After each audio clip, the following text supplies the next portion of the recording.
Hey, what's up everyone? This is Sherwin from All About Coins by Cruz Collection. So meron tayong bagong banknotes dito. Yan. So ito ay pinalit ko. Actually siya nagpalit sa akin. Yan. Shoutout sa iyo, Yang Hasan. Yan, sa kanya to. Yan. So ito ay from Oman. Ito ay 5 reals. So katumbas nito ay 50 dirhams or medyo mababa or almost the same lang. Ayan. So ito yung bagong kanilang hari. Ayan. Siya na kaya tayo yung bagong hari ng ano. Ayan. Ng Oman. Ayan. Okay. So ito yung harap. Ayan. Arabic na 5 left and right. Then yung serial number in Arabic sa left, sa right. Ayan. Excuse me. Okay. Then sa reverse.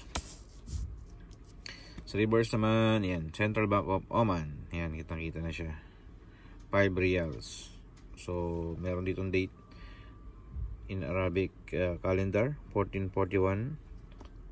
Then sa ating Roman ba tawag doon? And so 2020.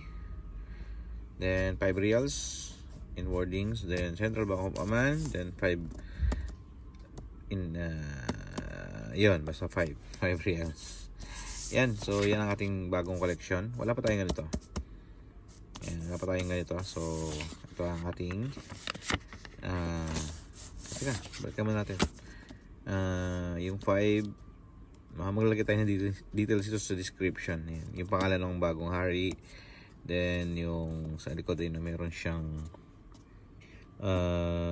palasyo siguro yun. Ay, nakatita na tayo ng Oman. So palasyo nga siguro yan. Ayan. So same lang nung nasa harap at likod.